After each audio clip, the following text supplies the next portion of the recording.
Hey everyone, this is Pig for Life, and today I'm doing a video review for the Guild of Concoctionous Intense upgraded FP Colossus shotgun set.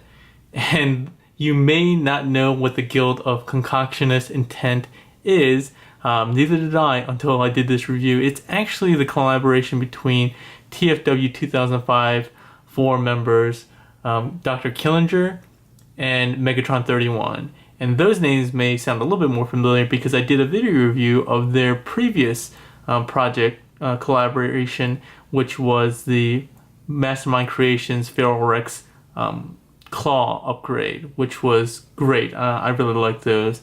If you haven't seen that review yet, go ahead and check out the description below or this link that I'm pointing to, which will be somewhere up here. But yeah, so they have a new name, and you probably saw their combined logo at the beginning of this review. But anyway, what we're looking at is this shotgun here, this kind of futuristic guerrilla warfare type shotgun, which is a recast of the FansProject Colossus shotgun. But it's upgraded in the sense that there's this knife here, which it looks like a combat knife, and how it can attach with these two attachments here to become a bayonet.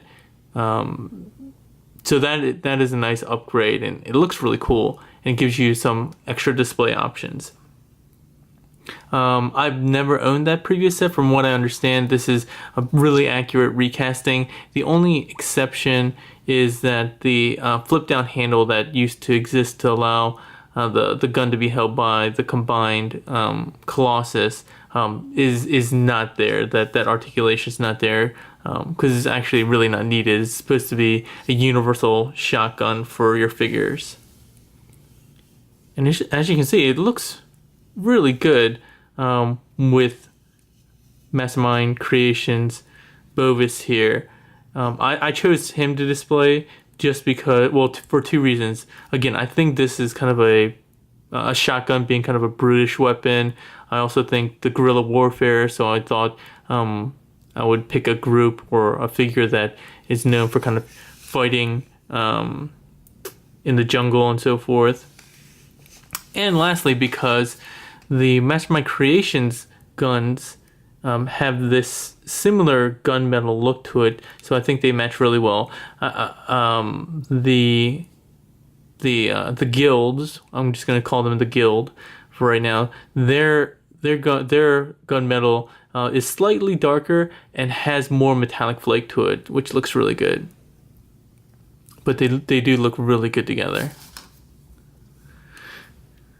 So before we get really started in the review, I wanted to go over a couple of things which are pretty important. First and foremost, the guild sent me this, and it's a test shot. And if you don't know what a test shot is, it's basically kind of a prototype that will help refine tolerances and make adjustments before the final product is actually sent to customers. So with all test shots, if you've seen test shot videos before, you'll usually see some looseness, which is present here, as well as some less than perfect like paint apps and so forth. So you can expect that here. Some of the things to note in particular of this one is that the paint apps were done pretty quickly. It's going to look slightly different, and tolerances are going to be a bit different in the sense that the paint application process was shortcutted this time around. They just wanted to see how everything looked and fit, so they didn't do a primer coat, which they will do in the final. So the final coat will have primer and then paint and some kind of finishing coat as well to protect the paint from chipping and rubbing off. But here you'll see a little bit of black, the gunmetal rubbed off here, some overpaint here, not a lot of paint going into the front of the gun barrel. As far as for casting, you'll see that there's some looseness here, and they're well aware of this. Both Megatron 31 and Dr. Killinger are well aware of this, and that's why they're actually redoing the mold to be a bit more refined. They also realize that the bayonet attachment, which is kind of the upgraded part of this, is a little loose and hard to stay in this ridged piece as they originally designed. So they're actually going to move to a C-clip configuration, which will be in the final mold. But as far as what the materials are, as well as the colors, these are pretty final. You might see some extra paint apps here and there. These do look slightly different than some of the pictures I see in their thread, which I'll link it below. So first thing I want to do is actually, because it's a modular set, I want to break it up into the components that that you may get out of the package. So the biggest portion that breaks off are basically, it splits in half. Okay, I'll put that down real quick. This grip comes off as well, and then even this small piece here, which is the attachment for the bayonet, comes off. So that comes off in 3 pieces. So with the front piece, the knife comes off. And right now, because of the tolerances and again the fact that they're going to move to a C-clip, they're using tack to keep this on right now. This piece here can articulate down, but that also comes off. And then lastly, this handle comes off. So these are the 7 pieces that you'll likely get out of the mailer that they send you.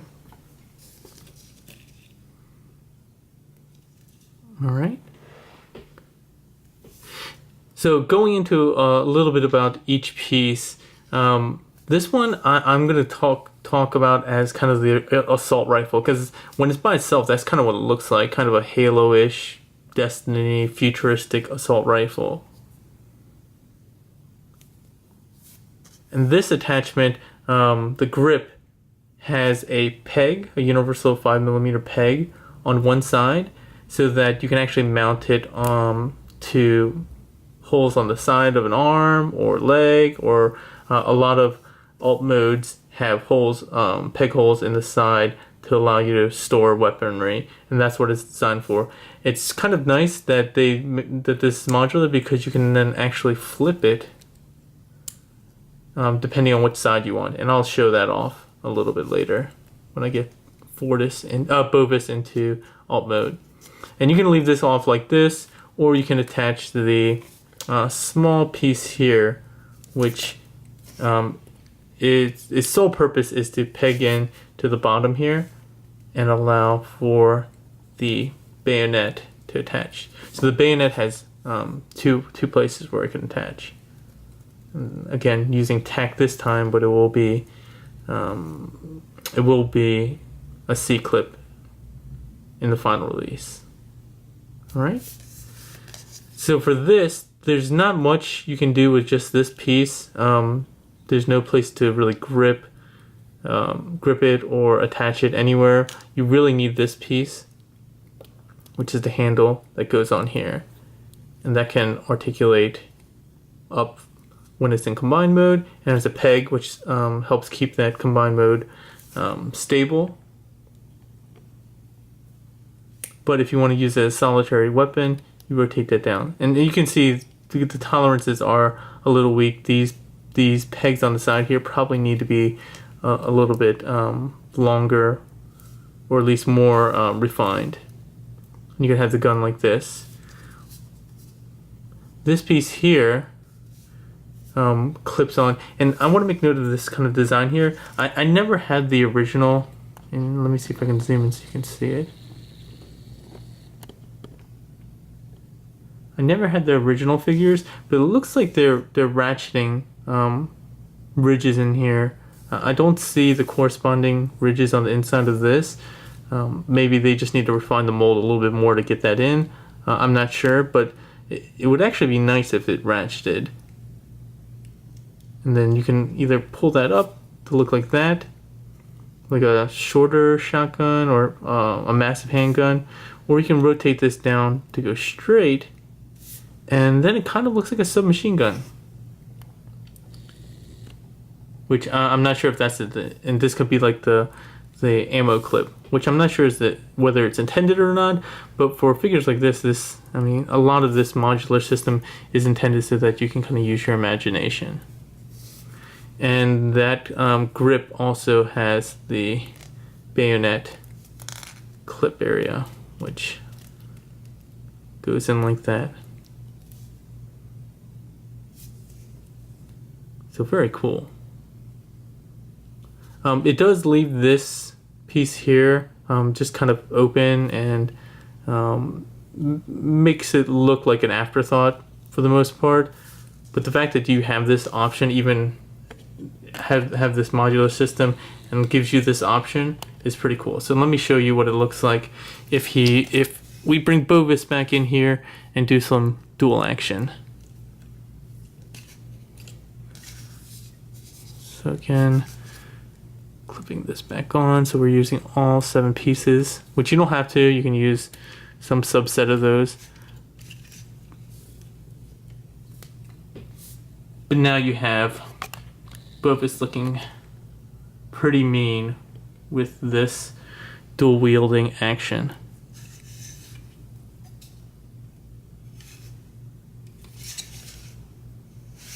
Pretty cool. Again, if you want to bring this down and convert to a submachine gun, you can do that. I think it's floppy again for tolerances, but if they do actually get the ratcheting going, that'll actually look really cool. All right.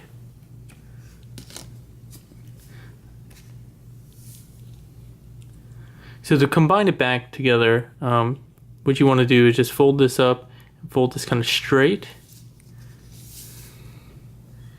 and then this piece slides right on, and this barrel will go into this area here. It's not really a peg hole. It might be hard for you guys to see. Let me try to focus in here. There we go. So there's a peg hole down here that corresponds to this lower barrel, and then just a round curved area that allows you to seat the top barrel in.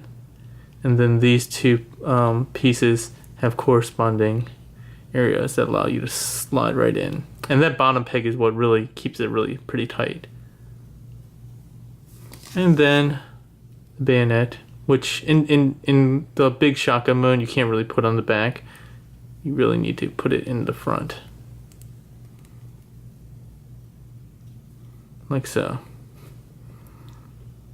But when you do, it looks really good. I like it. It's pretty long, pretty hefty. So if your figure doesn't have strong joints, you may have issues. But because it does use that universal 5mm joint, it's a lot easier to get in than Bovis's regular guns.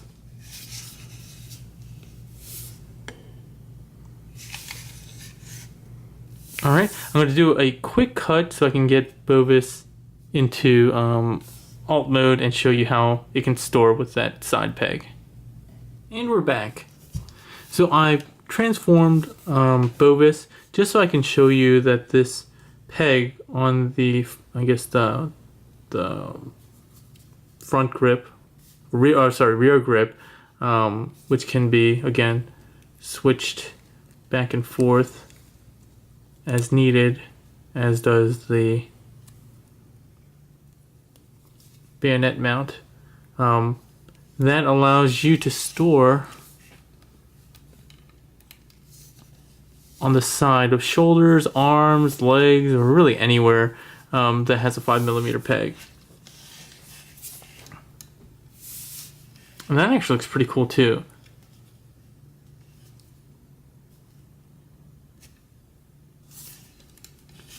Again, just to show you, it just slides down, slides back up.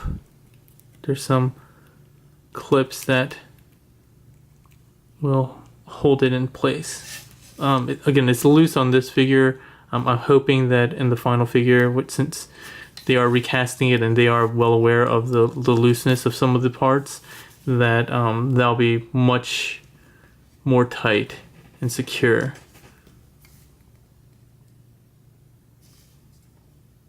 But it's not so loose that parts are falling off. It's just that when you're messing with it, it definitely does jiggle.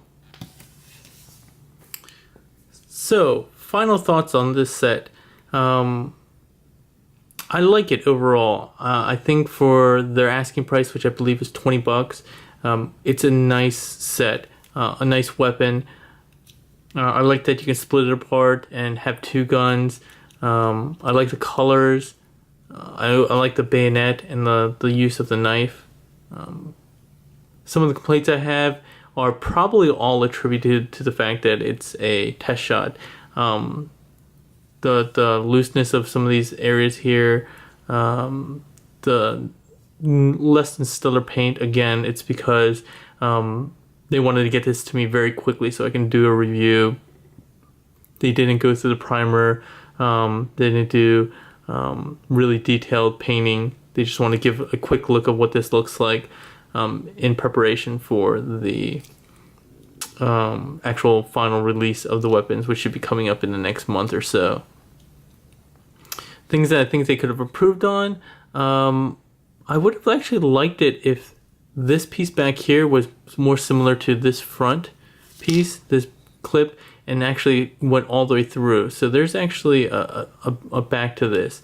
And the reason why I say this is because this grip here is designed to flip around so that you can have that peg on either side, which is great.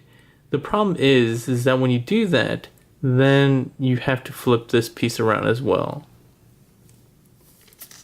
in order to get that in. Otherwise, you would have to mount it backwards, which obviously isn't even possible. I would also like this handle to be a bit longer. I think that actually might have helped keep it in place more, and may have resolved the need for the need for a C-clip, which is where they're moving to again, to keep that secure. I also think it would have looked much better as a combat knight if it was longer. It doesn't for the figures that I'm looking at, displaying them in, which are kind of Voyager size. They don't even fit all the way down through the hand, which I would have liked. Same thing with this grip. I brought Leodux out is because of the fact that I can't actually use this shotgun with him because of the fact that he has a kind of wrist piece here. And that's not the fault of, obviously, Dr. Killinger or Megatron 31. And I believe this is the same size as before, but I think it would have been nice if they extended that to give a little bit more versatility and options with more figures. I think that would be an improvement if they think about that in the recast. Same thing with this handle here, because it just looks kind of dinky compared to the long blade here. So if you guys want to pick up this set, and actually kind of encourage you guys to do it, go ahead and click the link that I'll have in the description below to the TFW 2005 thread for this. And you can place an order directly with Dr. Killinger, and you can send him funds there. And they'll ship that out to you when they're finished with the new mold and the first run of this. For $20, I think it's a good set just because you do get a couple of options.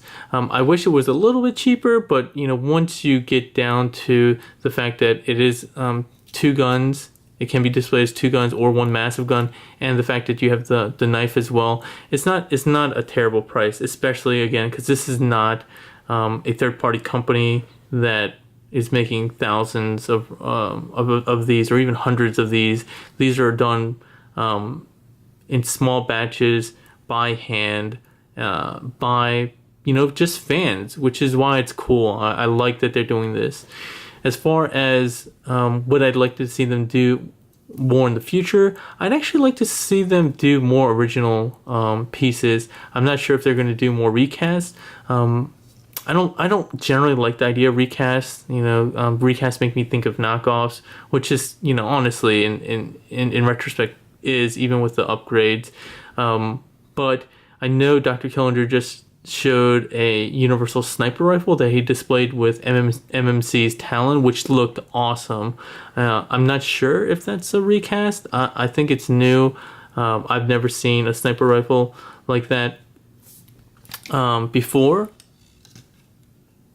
So I think it's a brand new figure, and I would love for the guild of Concoctionous intent to do more original designs and focus their time there, and that way they can do really cool things, like I said before, maybe being more dynamic with the modular system than they could really do with just a recast, because you are going to be limited to the original figure when you do a recast and so forth. One last thing, guys, if you guys missed out on the Feral Rex claws that I reviewed previously, they are doing a second run, which is awesome. So I'll put a link to that thread in the description as well. And I actually encourage, if you're collecting the MMC group, to get that set, because I think it makes it look much, much better. I really like those claws, so I think they're a must buy for Feral Rex fans. This set I think will be great to have one or maybe two for either, you know, the MMC Predaking or the maybe the Warbotron figures, because they're actually pretty guerrilla warfare, World War II style. So the Warbotron WB01, which I have done a couple of reviews on, the figures that are out so far, those look these might look really good with them as well, especially their Heavy Noisy or Brawl. They're not Brawl. I think it would look really good with him. Alright, guys. Well, as always, if you like the video, please rate it, share it, and if you like what I'm doing, please subscribe. Leave some comments if you have any questions about this figure, and I'll try to answer them. If you guys have a chance and you want to head on over to my new website, pakeforlifereviews.com, or my new Facebook page with the same name, Pake for Life Reviews, that'd be great. I'd love to hear from you guys, both positive and negative or critiques about all my videos, and so if you guys have anything to say, please say it. And that's it for today, guys. Have a good one.